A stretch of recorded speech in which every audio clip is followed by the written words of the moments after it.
রাজ্য প্রশাসনে খোল নলছে বদলে নয়া জনস্বার্থ মামলা।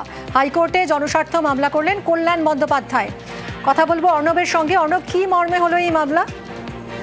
দেখো, এর আগেও যিনি জনস্বার্থ মামলা করেছিলেন সেই একই আইনজীবী অর্ক নাথ গতকাল অর্থাৎ সর্বশেষ ইলেকশন কমিশন আমাদের রাজ্যের নির্বাচনকে সামনে রেখে যে বদলি করেছে, ট্রান্সফার করেছে বিডিও এবং একই সঙ্গে ওসি বা আইসিদের, এই সংখ্যা প্রায় 267 মোট, অর্থাৎ 267 জন বিডিও এবং পুলিশ অফিসারদের নিচু স্তরে তাদের বদলি করেছে।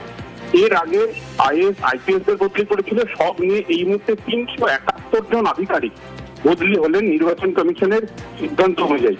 পুরো বিষয়টার মধ্যে কোথাও একটা হুইমিস্টিক্যাল সিদ্ধান্ত চলছে এবং রাজ্য প্রশাসন যারা চালাচ্ছেন, অর্থাৎ 2021 সালে নির্বাচিত যে সরকার, যার মুখ্যমন্ত্রী নাম মমতা বন্দ্যোপাধ্যায়, যিনি 6 মে 2026 পর্যন্ত এই রাজ্যের মানুষকে পরিষেবা দেওয়ার প্রশ্নে দায়বদ্ধ সংবিধান অনুযায়ী। কিন্তু যেভাবে এই পরিবর্তন হচ্ছে তাতে রাজ্যের প্রশাসনিক যে পরিকাঠামো সেটা ভেঙে পড়ার মতো উপক্রম হয়েছে।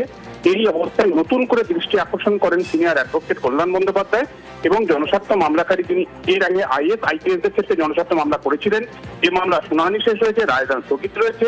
এই অবস্থায় নতুন করে এটি আবেদন করলেন, যা জনস্বার্থ মামলাকারীর নতুন আবেদন হিসেবে গ্রাহ্য হবে এবং তা আগামীকাল মঙ্গলবার দিন প্রধান বিচারপতি ডিভিশন বেঞ্চে শুনানির জন্য আসবে। ধন্যবাদ অর্ণব।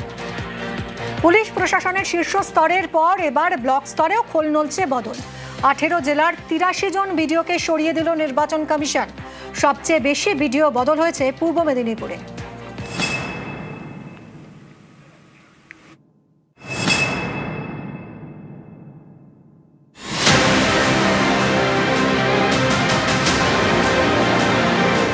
গত 15ই মার্চ রবিবার বিধানসভা ভোট ঘোষণা করে কমিশন। ভোট ঘোষণার পর মাঝরাতে বেনজির বদল করে নির্বাচন কমিশন। রাজ্যের মুখ্য সচিব এবং স্বরাষ্ট্র সচিবকে সরিয়ে দেওয়া হয়। এরপর একের পর এক বদলি। এবার ব্লক স্তরের প্রশাসনে খোল নলছে বদল।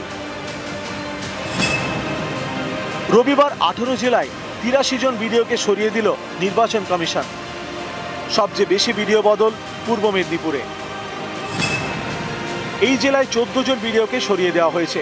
এর মধ্যে রয়েছেন নন্দীগ্রাম 1 এবং নন্দীগ্রাম 2 এর বিডিও। এছাড়াও দক্ষিণ 24 পরগনার 11 জন বিডিওকে সরিয়ে দিয়েছে কমিশন। উত্তর 24 পরগনায় 7, পূর্ব বর্ধমানে 7, মালদায় 6, বীরভূম এবং নদিয়ায় 5 জন করে বিডিওকে সরিয়ে দেওয়া হয়েছে। এছাড়াও বেশ কিছু জেলায় বিডিওদের বদলি করে দিয়েছে কমিশন।